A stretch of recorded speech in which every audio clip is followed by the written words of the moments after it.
You check your phone again, not because you need to, but because something inside you is still waiting for the reply that says you're okay. That little red notification, that like count, that great job from someone whose opinion you never asked for, but somehow can't stop needing. You've been doing this for years. You smile when you don't feel like smiling. You agree when something feels off. You shrink a little so the room stays comfortable. You rehearse what you'll say before you say it, just in case the wrong version of you slips out. And the strange part, it works. People like you. They call you easygoing, reliable, nice. But late at night, when the performance ends, there's a quiet question that won't leave. If I stopped doing all this, would anyone still stay? You already know the answer your body gives. A tight chest, a small spike of panic, because somewhere along the way, approval stopped being a bonus and became the air you breathe.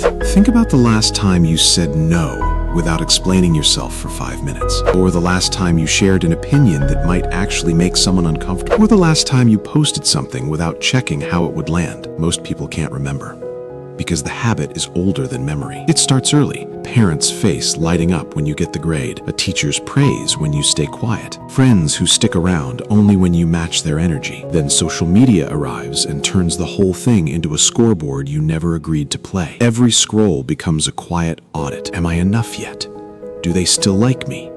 Did I say the wrong thing last week and now they're gone? You start editing yourself in real time. The joke you almost make, the boundary you almost set, the dream you almost admit out loud. All of it gets filtered through one question.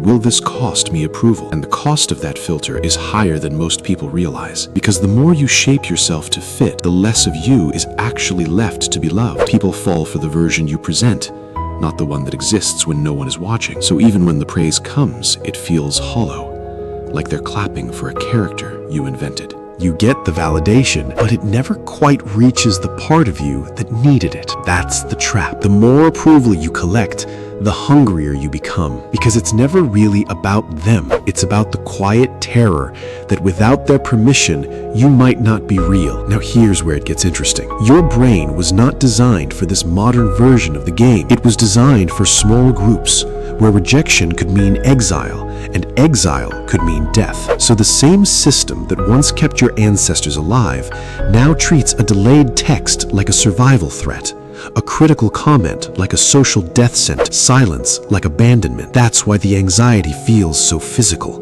why your stomach drops when someone doesn't laugh at your joke, why you over-explain after a simple disagreement. Your nervous system is still running ancient software on a platform that never logs off. But here's the part most people never see coming. The moment you stop chasing approval, something unexpected happens. At first, it feels like free fall. The old strategies stop working. You say the true thing and the room goes quiet. You set the boundary and someone pulls away. You post without the performance and the numbers are smaller. Your brain screams that you've made a terrible mistake, that you've just lost the only currency that kept you safe. And for a while, that scream is loud. But then, a different signal starts to come through. You notice that the people who leave were never really with you. They were with the version of you that made them comfortable. And the ones who stay, they stay differently, quieter, more real, because now there's an actual person in the room instead of a carefully managed reflection. Something else shifts too. The constant background noise of "how am I doing" begins to fade, not all at once, but enough that you can hear yourself again. You start making decisions without running them through an imaginary jury. You wear the thing you actually like. You leave the party when you're done. You admit you don't know. You let the silence sit without rushing to fill it with agreement. And slowly, a strange new feeling arrives. Not confidence exactly, something quieter, like the ground under your feet is finally yours. Psychologists have a name for what you're reclaiming. They call it self-determination, the deep human need to feel that your actions come from you, not from the need to be accepted. When that need is met, motivation changes. You stop performing for the scoreboard and start moving toward what actually matters to you. Energy returns.